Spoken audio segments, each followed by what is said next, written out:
Good morning, my dear students. In today's lecture, we will complete the story of the Midnight Visitor. Till now, we have read in this story that when Fowler came to meet Ausable, he was disappointed. When he found Ausable lives in a small room on the 6th floor of a gloomy French hotel. Fowler thought that it was not a proper place for a romantic adventure. वो ये सोचता है कि secret agents एक elegant place पर रहते हैं. Second point, Ausable was looking different as he expected. What does he look? He was sleepy fat man. But तभी Fowler saw his first authentic thrill of the day. What was that? कि Max had come into his room with pistol in his hands. Now, how does Ausable face this situation? अब देखते हैं कि Ausable इस situation को कैसे face करता है. On the supper of the moment, Ausable cooked up a story. On the supper of the moment means without any planning, कि उसने कोई प्लानिंग नहीं की थी. फ़ौरन तुरंत उसी मोमेंट Ausable ने एक स्टोरी कुकड अप कर दी. कुकड अप होता है मनगढ़ंत कोई कहानी सुना देना. He told Fowler and Max that his balcony below the window had become a big nuisance. It was the second time in the month that somebody had got into his room from there.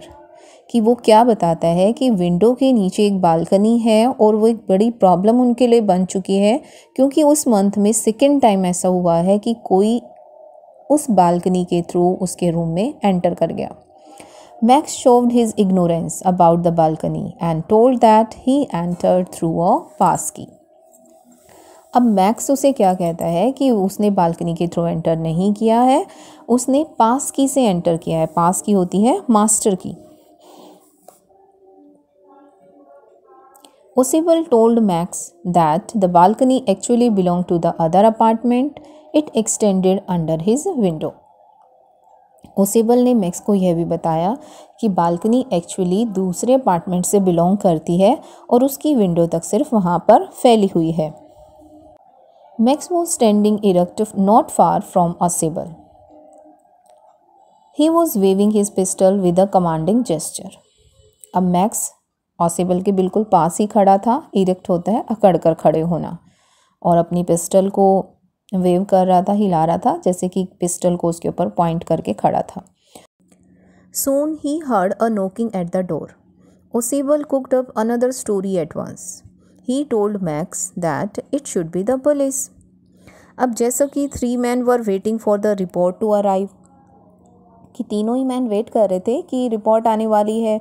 And there was a sudden knocking at the door, और जो अचानक से उन्हें दरवाजे पर knocking की जो आवाज़ सुनाई देती है तो Ausable स्माइल करते हुए क्या कह देता है, it should be the police. और पुलिस को उसने खुद ही यहाँ पर बुलाया है. क्यों? He had a very important paper with him. It needed a little extra protection. He had told the police to check on him to make sure that everything was all right. It means कि they wanted to check upon him that everything was all right. Fowler jumped aside. वो डर के side में jump कर जाता है. Max bit his lip nervously. वो भी अपने लिप्स को थोड़ा नर्वसली दबाता है. Ausable threatened Max that the police would enter soon as the door was unlocked. They would not hesitate to shoot. अब Ausable मैक्स को धमकी देता है कि पुलिस दरवाजे को कभी भी खोलकर अंदर आ सकती है और वो शूट करने में हेजिटेट बिल्कुल भी नहीं होगी. अब क्या रियलिटी में पुलिस थी डोर पर? No, but Max believes that it is the police and takes a hasty decision. अब मैक्स इस बात पर बिलीव कर लेता है कि यह पुलिस है और वो एक जल्दबाजी में डिसीज़न ले लेता है. अब वो जल्दबाजी में लिया गया डिसीज़न क्या था? Max was nervous. He asked Ausable to send the police away और he would not hesitate to shoot. अब मैक्स नर्वस हो जाता है और वो पकड़ा भी नहीं जाना चाहता, तो इसलिए वो Ausable से कहता है कि पुलिस को यहाँ से जाने के लिए कहो, नहीं तो वो शूट करने में हेजिटेट नहीं होगा.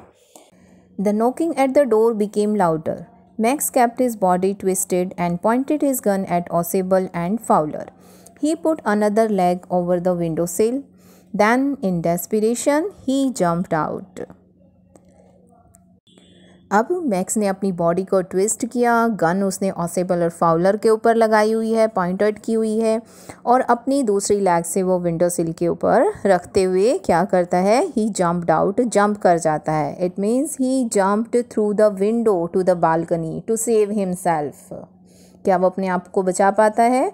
No, there was no balcony, as Ausable had just cooked up the existence of a balcony there. As he dropped, he screamed once shrilly. It means Max fell down to the ground from the 6th floor and died. The door opened and a waiter stood there with a tray, a bottle and 2 glasses. Actually, it was not the police, but it was the waiter whom Ausable had already ordered. कि वहाँ police नहीं थी, waiter था जिसके लिए Ausable ने पहले से ही ऑर्डर दे दिया था. और waiter enter the room with a tray, bottle of wine and 2 glasses. Fowler was still white faced. Fowler अभी भी डरा हुआ था. वाइट फेस होता है डर के मारे फेस वाइट हो जाना. He asked about the man who jumped out on the balcony. अब उसने उस मैन के बारे में पूछा जिसने बालकनी में जंप किया था. मैक्स ने Ausable assured Fowler that Max would not return as there was no balcony below the window. कि वो उसे क्या कहता है कि he would never return. अब वो कभी भी वापस नहीं आएगा क्योंकि वहाँ पर कोई बालकनी थी ही नहीं. और इस तरह से फाउलर Ausable के क्लेवरनेस से, उसकी प्रेजेंस ऑफ माइंड से बहुत ज़्यादा इम्प्रेस हो जाता है. Fowler was much impressed by his cleverness and presence of mind. So, this saying is true here. Don't judge a book by its cover. Because वास्तव में ऑसेबल में रियल क्वालिटीज़ थी एक सीक्रेट एजेंट की, कि दिखने में वो सीक्रेट एजेंट जैसा नहीं लगता था जैसा कि फाउलर सोचता है उसके बारे में, but he is an intelligent and quick witted agent capable of handling tricky situations in a calm manner. This was all from this story. Thank you so much.